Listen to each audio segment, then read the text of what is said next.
Di sana ada penguasanya, Mbah. Saya. Oh, Mbah ya, yang di sana yang berkuasa ya di sana. Kenapa, Mbah, yang mau saya tanyakan, kabut kemarin gak turun-turun di atas, Mbah? Sampai nggak bisa kelihatan. Di situ semuanya itu bertugasnya menjaga wilayah perbatasan yang ke atas. Ke atas. Jadi di situ gerbangnya juga, Mbah ya. Iya. Jadi kalau ada orang yang kesana yang nggak benar tuh langsung kan.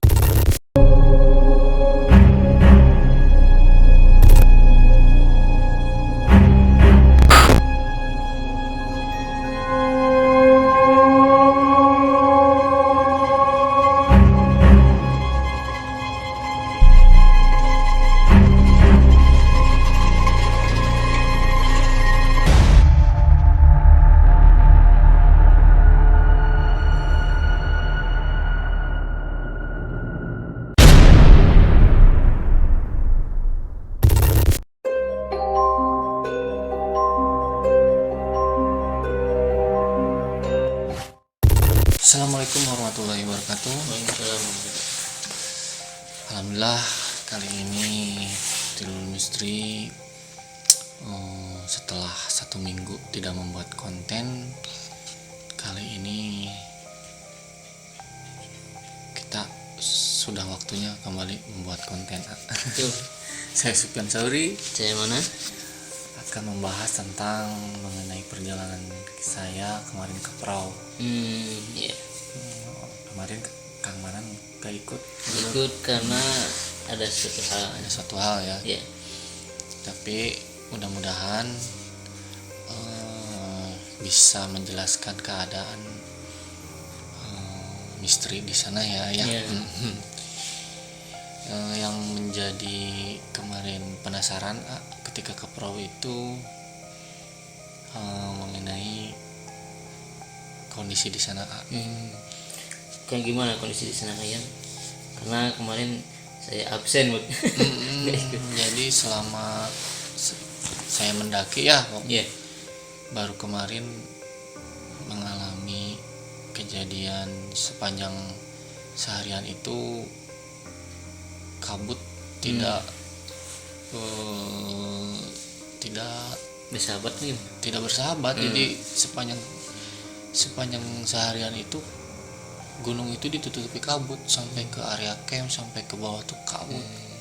Biasanya enggak mungkin. Biasanya enggak. Jadi yang bingung, kata warga sekitar juga, kalaupun ada kabut itu pukul 9 tuh udah ada selesai gitu. Jadi kemarin saya penasaran itu sampai jam 1 siang juga kabut dari saya summit sekitar jam 4 enggak selesai. Kabut itu terus menutupi gunung gitu.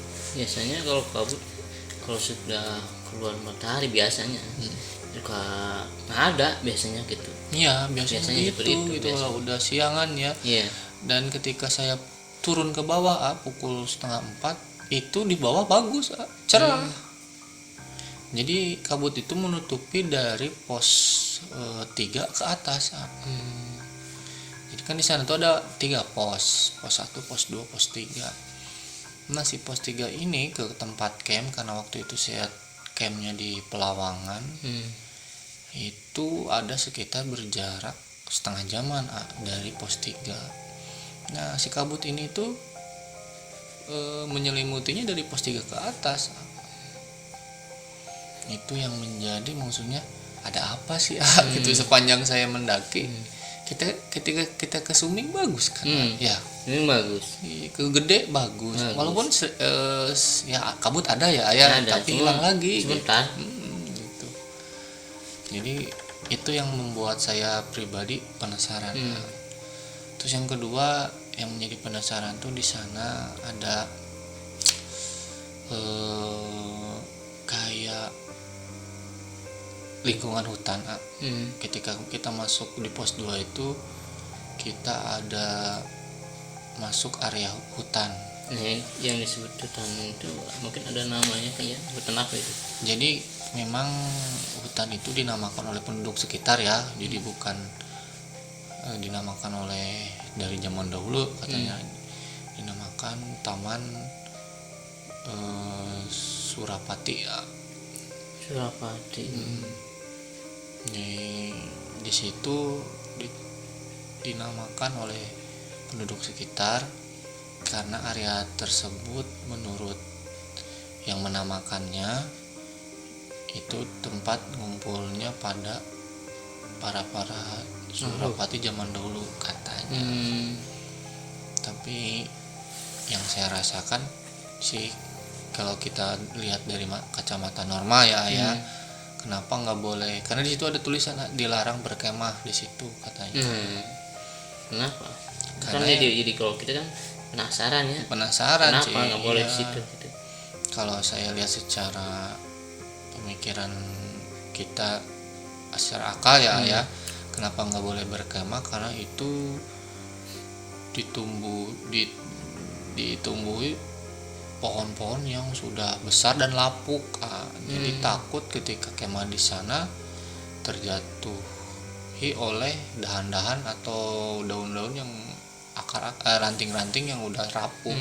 Mungkin itulah secara. Iya, dengan kondisi di sana yang sering ada angin, takutnya ya kalau kemah di situ kejatuhan dari pohon itu. Kalau secara akal ya. Tapi kalau dilihat dari secara mata batin ya, ketika saya melewati sana memang kawasan itu kalau saya bilang ya sih penuh itu banyak sosok-sosok lah di sana gitu yang saya lihat. Jadi kayaknya daerah itu kalau dilihat dari segi mistis banyak misterinya ya. Iya, jadi kondisinya tuh lembab Pak di situ tuh rimbun gelap gitu. Hanya di kawasan itu saja. Ketika kita melewati kawasan yang lain, kita menemui banyak lokasi yang memang banyak pohonnya, tapi nggak terlalu kesannya tuh gelap, biasa aja. terang gitu. Di situ aja yang kelihatannya tuh gelap gitu. Nah itu yang membuat saya penasaran. Selain di sana katanya Lur ada juga makam. Alam saya juga tidak tahu posisi letaknya di mana ya, karena jangankan mengeksplor kondisi kabut tebal kayak gitu, jarak 2 meter ya istilahnya mah pinggir kiri kanan jurang kita gimana mau eksplor. Jadi kita ke perahu tuh yang menjadi penasaran dua hal itu sih ya, buat saya gitu ya. Kalau posisinya memang pendakian Gunung Prau ini kayak semacam kesana tuh ya kayak gitu, tidak apa ya, dari izinin apa gimana? Tidak ada izin apa gimana? Kayak sengaja, maksudnya si gunung itu tidak mau menerima tamu banyak-banyak gitu. Kalau kesan yang saya tangkap gitu, jadi seakan-akan ketika ke sana ya nggak boleh beraktivitas kemana-mana, hanya di camp aja gitu. Tapi campnya di situ memang ramai, memang banyak. Pada saat itu ada sekitar 300 orang lebih. Banyak juga ya. Dan camping perkemahan tuh lebih dari 50-an tenda. Banyak. Jadi ketika ke sana tuh seakan-akan kalau saya yang ngelihatnya menyuruh orang-orang yang pada saat itu berkemah ya, maksudnya ya nggak boleh kemana-mana gitu. Hanya diam di tempatnya, nggak tahu tuh maksudnya apa gitu ya, ketika memang keadaannya seperti itu gitu. Karena jarang-jarang sampai jam 12 si kabut siang, belum malam siang. Si Si kabut tuh belum hilang gitu.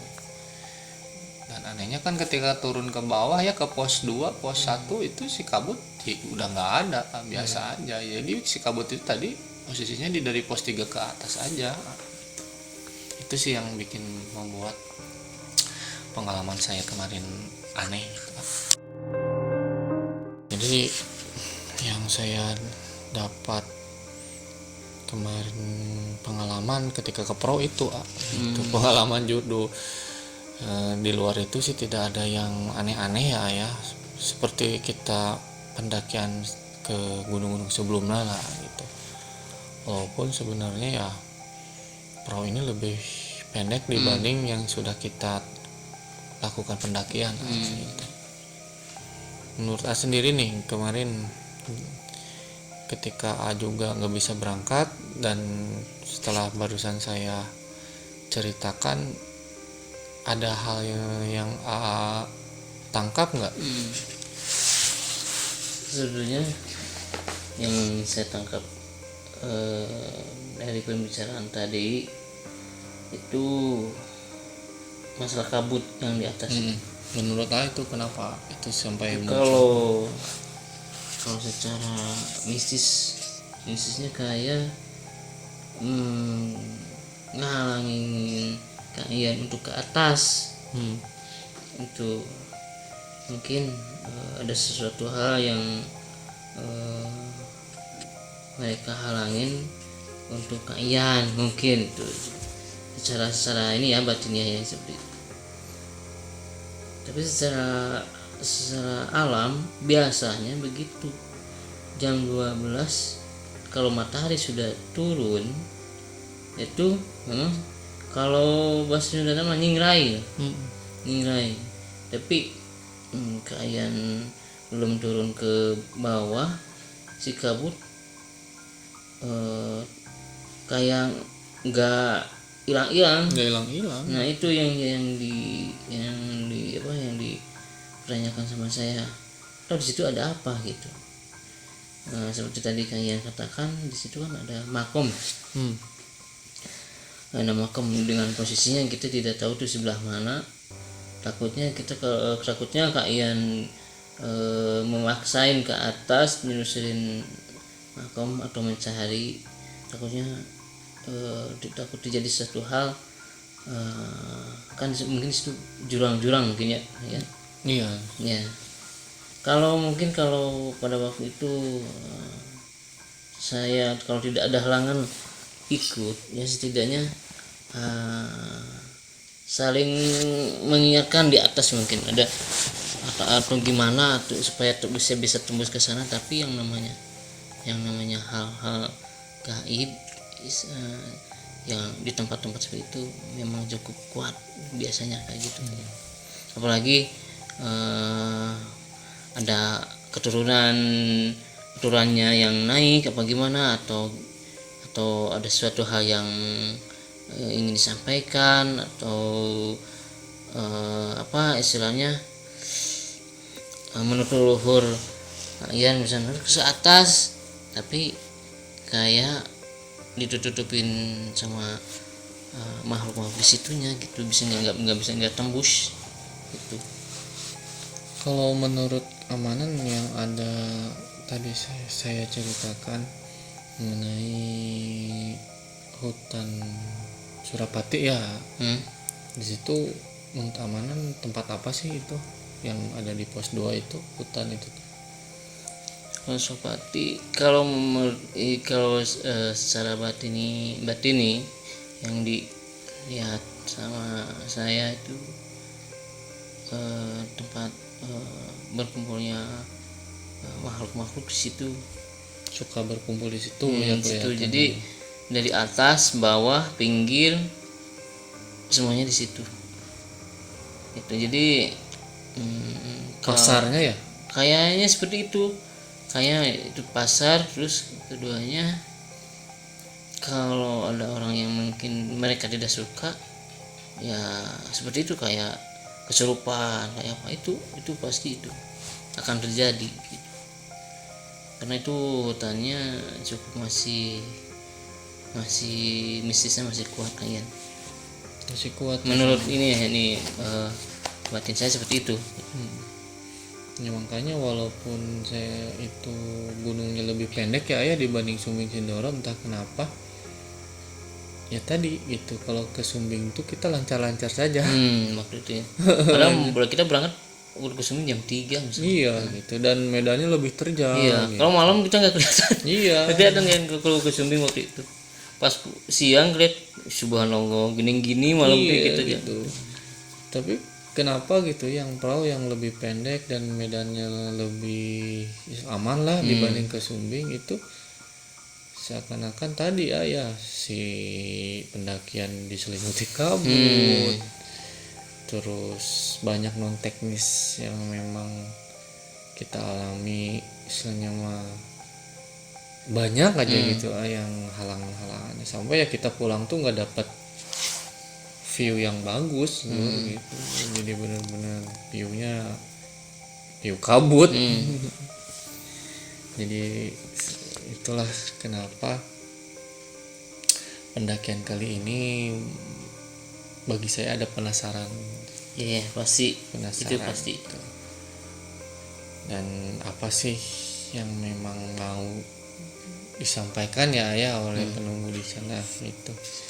Karena saya jujur tidak banyak interaksi sih ya. Karena mungkin tadi ya ternyata di Pro itu suhunya lebih dingin dibanding pas kita pendakian ke sebelumnya. Nggak tahu ya maksudnya pada saat itu gitu. Cuman pada saat itu saya rasanya itu ini suhu Pro loh Sangat dingin sekali. sangat dingin sekali itu. Saya ke Sumbing masih bisa di luar ya masih bisa ini di Gede apalagi ya. Ini mah di Sumbing saya di perahu mah saya benar-benar diam di tenda pakai sleeping bag dingin. Saya nggak ikut jadi nggak ngerasain. Aduh, padahal ya tadi ini tuh pendakian yang cocok buat pemula ya. Istilahnya dibanding pendakian-pendakian yang kita udah pernah lakuin lebih ekstrim sebelum-sebelumnya gitu. Ya itulah yang alur yang nanti kita akan coba lakukan mediumisasi dengan sosok yang memang yang pengen menyampaikan pesan lah ya intinya mah ya. Kalau saya Insya Allah. istilahnya mah bukan yang negatifnya lah.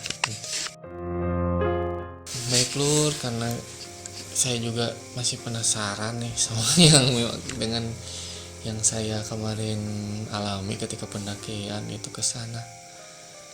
Biar nggak penasaran saya terjawab itu hiburan gitu. Kita coba komunikasi interaksi sama yang memang alam jin di sana ya. Iya, bisa mudah-mudahan. Sok apa panggil aja deh. Menjawab. Masukin aja sendiri. Mudah-mudahan ini bisa. Dan menangkap sinyalnya enggak? Ada yang saya sih tangkap sinyalnya itu sekitar daerah sekitar Suropati itu di situ. Ada yang Bisa yang di atasnya lagi enggak sinyalnya? yang lebih Besar yang ya? lebih besar itu di situ, yang saya tangkap di situ. Mungkin mau menjelaskan kenapa begitu atau misalkan kenapa itu yang saya nggak tahu. Coba aja kita ini, cuman sebelumnya tadi Lur biar agak sedikit lebih panjang, amanan sendiri deh yang minta izin. Mudah-mudahan Ini sosok yang ininya ya, ya, yang positifnya ini ya. bukan ini mah kayaknya sosok besar sekali. Mudah-mudahan Bisa lebih lama ya infonya ya. bisa lebih lama dan mengetahui kenapa terjadi seperti itu. Coba kita panggil ya Lur. Bismillahirrahmanirrahim.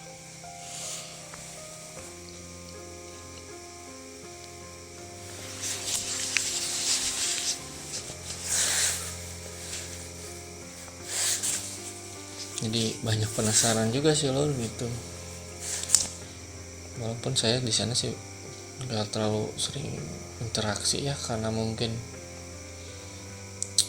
capek waktu itu dan suhunya dingin, jadi benar-benar inginnya tuh segera sampai tenda gitu, tempat camping area. Dan ketika sampai pun itu benar-benar saya langsung tidur gitu. Bangun-bangun 3:30 persiapan summit. Dan memang pulang juga, kita pulang cepat sih waktu itu. Itulah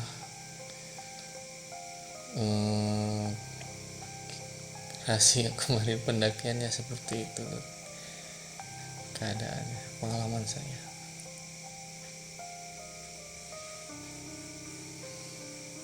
Nanti kita tanyakan Lur keadaan kondisi Gunung Prau kemarin ketika pendakian.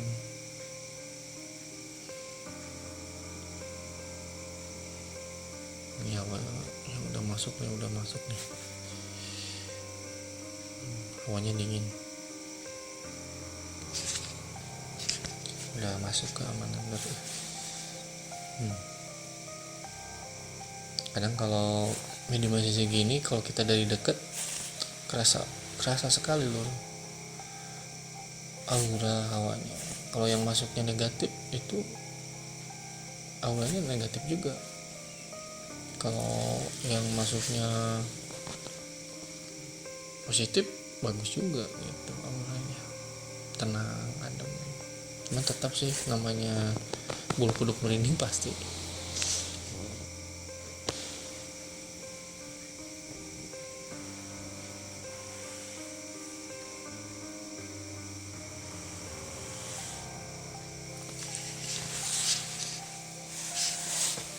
Sampurasun.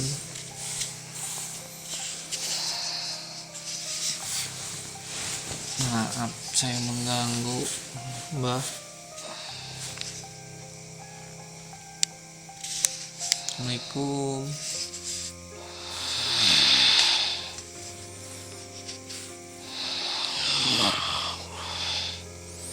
Saya nggak ngerti. Maaf Mbah, saya manggil Mbah kesini. Mbah ini dari Gunung Prau yang kemarin saya kunjungi, benar?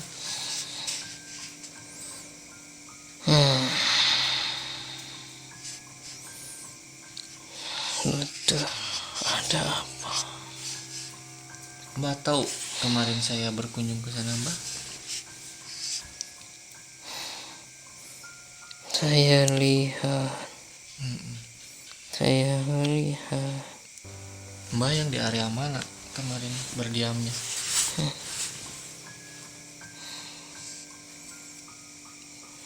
Pasti kamu tahu. Yang di bawah Mbah? Saya sudah ada jalan belok di situ.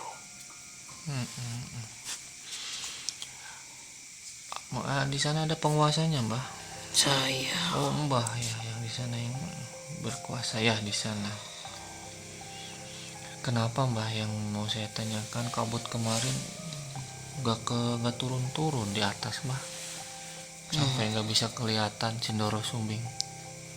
Maaf sebelumnya. Iya Mbah. Itu bukan perbuatan saya. Itu perbuatan anak buah saya. Oh, yang ada di atas. Karena apa? Mereka bilang ada keturunan dari tanah Sunda.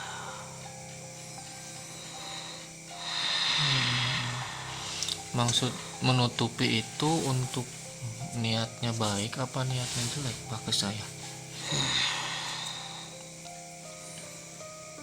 Sebetulnya saya gak bakalan bicara hal ini. Tapi saya diundang ke sini. Itu tidak semata-mata saya tutupi oleh anak buah saya untuk menyelamatkan rekan-rekan Anda. Karena gimana pun saya lihat Andanya, rekan-rekan Anda banyak yang gak benar ngomong itu. Yang berkunjung ke sana juga ya, Mbak ya. Semuanya saya tutupi untuk keselamatan Keselamatan ya, Mbak ya. rekan-rekan. Supaya diam di tenda saja ya. Maaf. Tidak apa-apa, Mbak. Karena saya juga istilahnya kemarin kesana niatnya tidak mau macam-macam ya, Mbak ya. Cuma silaturahmi, pengen tahu keindahan alam di sana gitu. Jadi nggak bisa senang-senang di sana. Karena mungkin belum waktunya ya, Mbak ya. Iya. Dan saya juga bukan saya yang ngutus ini semua. Ada yang lagi yang lebih besar Masih di di atas sana. masih di Pro apa di beda gunung, Mbak? Itu masih di sana, masih di atas sana. Cuma yang melaksanakannya itu anak buah saya. Mbak, kalau Gunung Pro itu ada kaitannya dengan Sindoro Sumbing? Tidak banyak, tapi masih ada, tapi tidak banyak. Tapi dengan penghuni yang di Sumbing yang di Sindoro itu hafal, Mbak? Kalau masalah itu enggak bakalan saya kasih tahu. Karena Abah ya. bukan tempatnya. Ini yang pengen saya tahu kan di sana juga ada hutan yang dinamakan oleh penduduk sekitar, namanya hutan Surapati ya, Mbak ya, dinamakan oleh penduduk. Memang keadaannya kan rimbun ya, banyak pohon. Kalau secara gaibnya itu ada aktivitas nggak di sana, Mbak? Itu di sana ada keraton kecil. Ada keraton kecil. Iya, enggak besar. Yang besarnya itu di atas. Di atas ya, Mbak ya. Benar-benar. Di situ semuanya itu bertugasnya menjaga wilayah perbatasan yang ke atas. Ke atas. Jadi di situ gerbangnya juga, Mbak ya. Iya. Jadi kalau ada orang yang ke sana yang nggak benar tuh langsung kena. Katanya banyak kalau ada yang nggak benar langsung kesurupan ya, Mbak ya. Banyak yang Iya. kesurupan. Itu semuanya prajurit. Yang masuk tuh, Yang Mbak ya. masuk tuh prajurit. Jadi dia tugasnya itu mantau Mantau ya. mantau manusia yang gak benar. Nggak benar ya. Emang Mbak yang datang ke sana sebanyaknya yang benar apa yang nggak benar sih, Mbak? Kadang manusia itu macam-macam. Ada yang saya lihat itu kadang hatinya itu kotor semua. Luarnya iya, dalamnya gak baik. Banyak seperti itu. Niat ke gunung tuh jadi buat negatifnya, Mbak ya. Ada juga yang ya jadi pemandangan yang saya tahu seperti itu. Saya persilakan, tapi yang nggak benar ya prajurit saya. Yang ininya ya, yang mengingatkannya ya, Mbak ya. Iya. Kalau di sana memang dulu bekas ada candi gitu, Mbak, benar tidak? Iya kan, cuma udah sekarang udah nggak ada. Udah nggak ada ya, udah hancur. Iya. Tapi dulunya memang ada, Mbak. Ada tapi nggak besar. Yang besar ya. Ada tapi nggak besar. Itu sebagai tanda dulunya itu sebagai tanda, cuma ya gitulah, kalau sang di atas sudah nggak mengizinkan ya hilang. Makasih Mbak, sebelumnya saya Mbak kesini, saya hanya ingin ya cari informasi saja. Apalagi ya tadi dulu saya sudah pernah ke sana.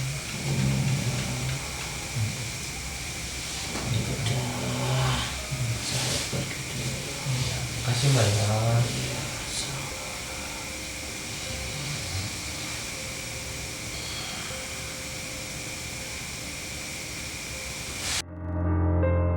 Alhamdulillah Lur, barusan sudah melakukan minimalisasi keamanan. Ternyata yang masuk keamanan itu mengaku sebagai sosok yang menunggu di area bawah di pegunungan tersebut. Jadi menurut yang masuk keamanan di sana tuh terbagi 2 wilayah. Ada area bawah, area atas, dan itu masing-masing ada yang menguasainya. Yang tinggi. Dan yang barusan masuk keamanan yang sosok yang di bawah, yang mungkin tadi A bilang di hutan Surapati itu ya gitu. Ya intinya sih Lur, tadi saya tanyakan ya sedikit info mengenai kenapa sih kemarin berkabut katanya. Ya intinya sih untuk arah walau alam ya gitu. Kita harus memfilter lagi ya, katanya untuk mencegah tadi ya, orang-orang itu supaya tidak berkeliaran pada tengah malam ya di luar tenda gitu, supaya memang berdiam di tenda gitu, karena yang mereka ingin mengamankan mungkin ya dari yang sifatnya tadi ya ayah banyaknya di sana juga kan berdiam jin-jin kafir ya ayah, yang memang bisa ngeganggu. Jadi kalau istilahnya mah dengan adanya kabut mereka nggak malas kemana-mana, hanya diam. Itu ya yang saya rasakan juga, jangankan orang lain, saya juga sendiri capek diam di tenda ya gitu. Dan mengenai tempat Surapati itu katanya memang di situ ada itu keratonnya wilayah dia gitu di situ. Allah alam itu yang memang tadi disampaikan yang masuk ke sana, tapi ya kita balikan lagi yang memang maha kebenar, yang memang maha mengetahui adalah Allah Subhanahu wa taala. Kalau ucapan jin ya itulah, kita tidak bisa mempercayai 100% ya. Yang ada yang disampaikan dari A sendiri mengenai cerita dari yang disampaikan tadi oleh saya. Ya pokoknya bagi dulu semua, kalau kita menginjak di tanah yang mungkin bukan tanah kelahiran, ya itulah harus hati-hati itu. Dan ini kayak yang satu lagi, like dan subscribe-nya nih. Nah, jangan lupa ya, jangan like, comment, dan subscribe-nya, biar makin semangat. Dan ya, adapun kita sekarang agak mohon maaf bolong-bolong membuat konten karena istilahnya memang lagi ada aktivitas masing-masing. Terus saya juga kemarin ada kegiatan ke gunung gitu, jadi masih bisa buat kontennya setelah pulang dari gunung gitu. Dan jangan lupa juga tuh terus dukung ya, support Ciludul Misteri supaya masih bisa memberikan konten-konten yang bermanfaat buat lu semua ya. Baik, mungkin ayah untuk konten kali ini kita cukupkan sampai sekian. Mohon maaf bila ada kesalahan, karena manusia tidak luput dari kesalahan. Kita juga di sini mudah-mudahan bisa memberikan sedikit informasi dan hiburan lah ya, Ya. buat dulu semua. Wabillahi taufiq wal hidayah. Wassalamualaikum warahmatullahi wabarakatuh.